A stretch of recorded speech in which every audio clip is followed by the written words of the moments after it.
Hi color theory students. I wanted to let you know about the measurements for the project um, that's following your transparency effect. This project is going to be due May 22nd, but I'm going to need images from you May 8th. There's quite a bit to talk about on this project, so I'll kind of ramble a bit while we're going over the actual spaces on here. There were 3 illustration boards on the list for the duration, so we've used Bezold Transparency Effect, and then this one I'm combining 2 projects sorta in a way, involving 2 sets of color systems that are really great options to the rainbow open palette that a lot of people abide by. We're going to be using some of the earth tones from the first project that we did, and we're also going to be creating some complementary mixes. Complements from the wheel, as you know, there's 12 on this 12-point wheel that we use, and each color on the wheel has an opposite, a complement. And we're going to be mixing those 2 together visually to create a neutral. Not equal amounts, but just enough till they neutralize each other. It's a lot of this is similar to the mud that you get when you mix the whole wheel, but they're subtly different, and we're going to be incorporating both complements mixed together plus your earth tones as a palette mixed with pure color in this project, which is called Atmospheric Perspective. It's also called Aerial Perspective. It's very different from linear perspective, which we learn in beginning drawing. 1 point, 2 point, and then it goes on and on and on, multiple vanishing points.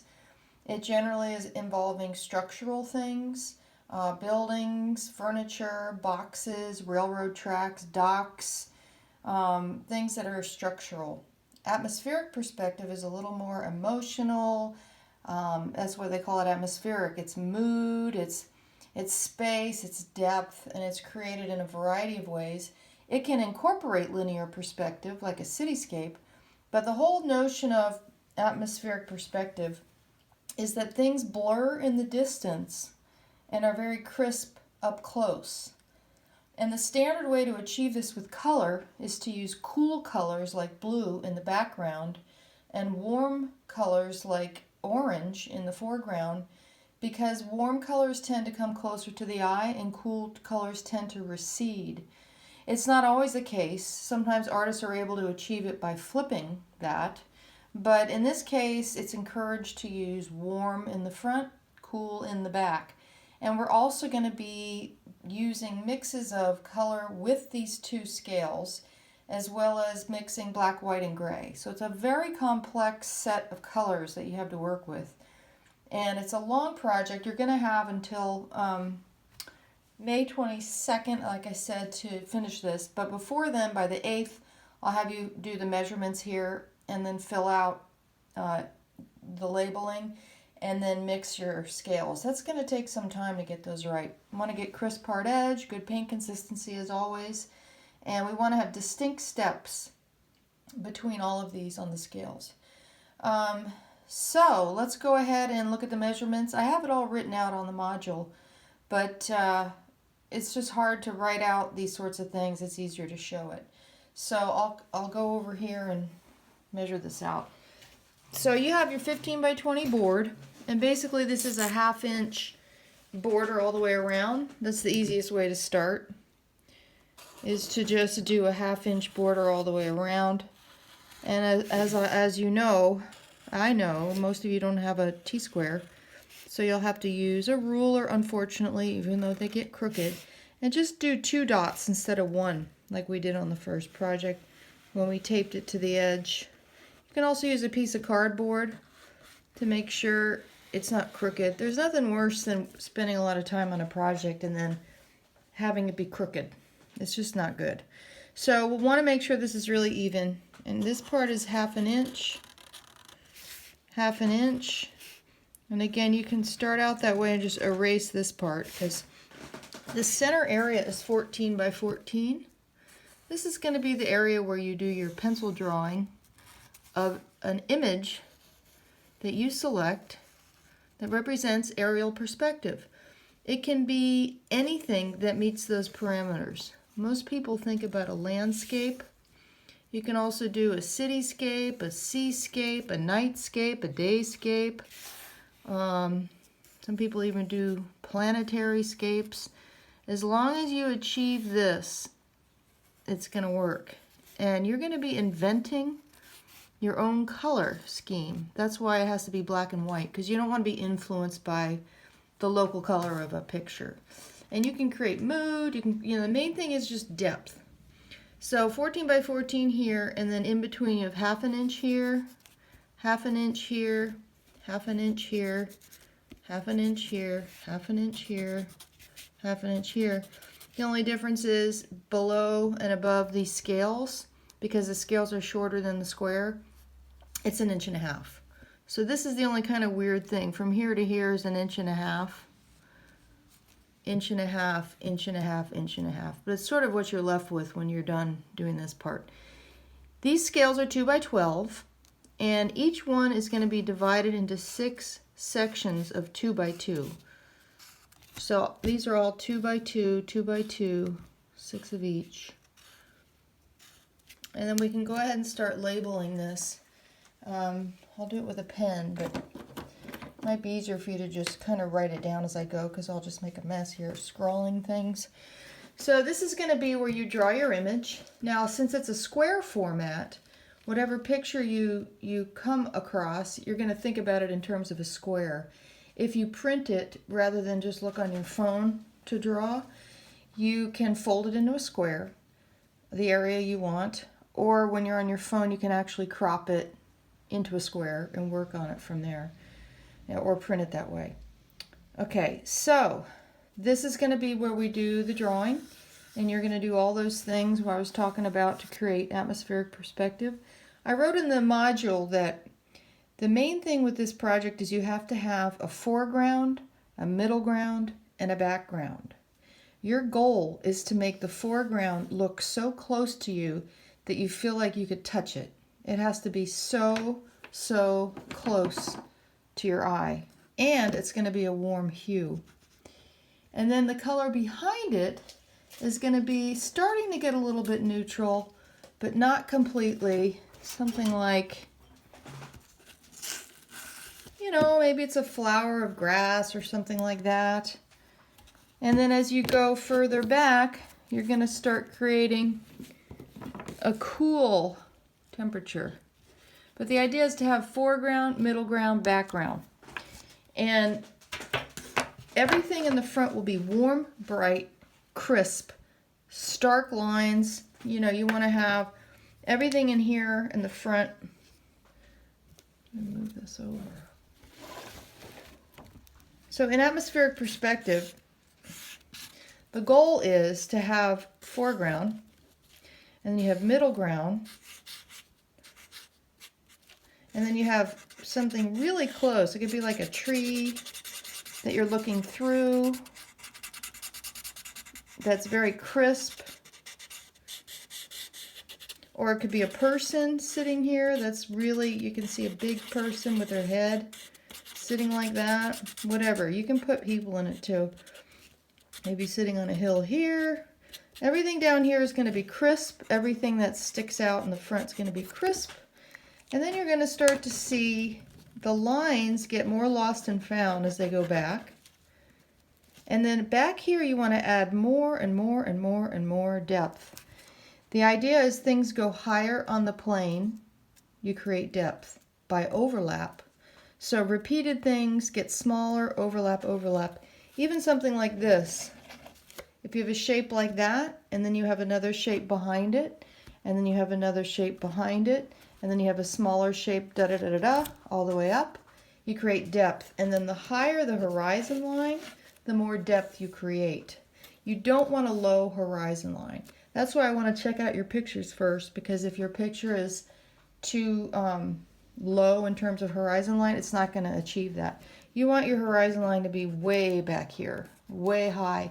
Another thing that helps is line density, where things are really close together, like if you have water or something, and then they spread out. So you have this line density that creates depth. And then of course you want to have something right in front, even closer to the bottom, that you can reach out and touch. You know, so that you can go here, here, here. Something I wrote on there in the module two is you need to create a value shift. Either dark to light or light to dark. Either way, but we want to fall in. Something that people do all the time that's really frustrating to someone who's been trained in perspective is when you ask someone to draw a railroad track or a street, like a street with those yellow rectangles in the middle, they'll draw it like this. And you see kids do this. You know, they draw the road like this. And then they try to put it on a mountain or something and think they're creating depth. But basically the only way you would ever see the road like that is if you're flying above it. And that doesn't happen. So what you really see in this case, that's 1 point perspective. So you're really seeing this, and even those center pieces go along this. So it gets flatter, closer together, more and more overlap. And stronger line quality here, fading into lost and found there, and then horizon there. Basically lay it down, lay it all down, whether you have those elements in there or if it's just landscape, doesn't matter. Oh, also use a lot more paint down here than up here. Or if you have like a tree or a hand or something right here. Crisp, up close things should be warm and very generous in the paint consistency. And then as you go back, smoother paint consistency makes it look even further away. Your goal is going to be to incorporate these scales into it, which is challenging because they're so neutral. But I find that if you build with the neutrals and the values, black, chromatic, and achromatic first, let it dry, then you can weave in your bright colors and create that warm to cool shift. You can do this as an impressionistic technique. It can be hard edge, it can be blending. It's all up to you as long as it's based upon that image and incorporates these colors as well as pure accents of other color, bright color, and also creates the obvious effect of atmospheric perspective. Take your time looking for pictures. So anyway, these are all 2, 2, 2, 2, 2. I guess that's it for the measuring. So by May 8th, I want you to submit the filled in parts and also the picture. So before you even start looking for a picture, go ahead and fill these in. And that's going to take a while. So once these are measured, go ahead and get started on that before you think about your picture. The first square here, and I put this on the module as well, is yellow plus mud. Remember, we made that in the first project. You use a big pile of yellow, small amount of mud. You don't want the brown to take over so you have a row of browns. We want to know on this row where that color came from as opposed to here where we don't. So there are different approaches. This is going to be yellow plus mud. I'll just put yellow plus. And remember, mud is, I'll just put an M here. Mud is the mixture of yellow, blue, and red that you get when you mix them enough till they all neutralize. If it feels purple, add yellow. If it feels green, add red until you've got a nice, rich brown, something like this. You can't see it, really looks purple on there. It's kind of a brown there, but you're not using brown, you're mixing your own. Okay, so the 3 primary mud. Yellow plus mud, and then we're going to do green plus mud, then we're going to do blue plus mud, then we're going to do purple, which is violet plus mud, then red plus mud, yellow, green, blue, and then orange plus mud. Or you can do the other way, yellow, orange. Just make sure you label what they are on here on the side. And then this one, it's a little trickier. You start with yellow, and you look across the wheel. What's across from yellow? Purple. So this is yellow plus violet, and then you go to the next one. Yellow, orange, and then you go across the wheel to that one. So I always like to look right up at the wall if we were in the classroom, which is not an option right now. But here on the wheel, just so I get it right, even though I kind of know what it is. Here's the yellow, Here's the red, here's the blue.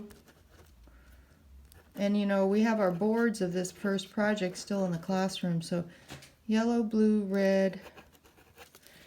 Yellow and blue is green. Blue and red is violet. Red and yellow is orange.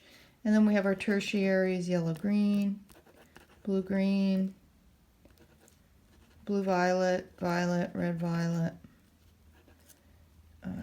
red, orange, and yellow, orange. So you have 12 colors and 6 combinations. Okay, so here, first one is yellow plus violet. You can double check if you want. Boom, boom. You can find a color wheel anywhere. We're just mixing it like that, each one. Okay, yellow plus violet, then yellow, orange, plus blue, violet, then orange plus blue, then red, orange plus blue, green, then red and green, then red, violet, and yellow, green. So try to get different ones. They're going to look similar, but do your best. And remember, nothing except those 3 primaries that we have on our list is allowed. If you even use one tube that says primary something, it's wrong. Or phthalo, or cobalt, or some set you got on sale that doesn't have these, or cadmium yellow light, or cadmium red deep. Bad news. Just stick with the 3. Ultramarine, cadmium red medium, cadmium yellow medium. Boom, nothing. This whole project, you can only use those 3 plus black and white. But here, there's no black and white. All right, so fill out those scales, find a picture, and that'll be due to me first. And from there, we'll move on. All right, it's a fun project. I know you'll enjoy it. And I'm going to attach a bunch of other videos from the internet about atmospheric perspective and landscape and stuff like that. Bye.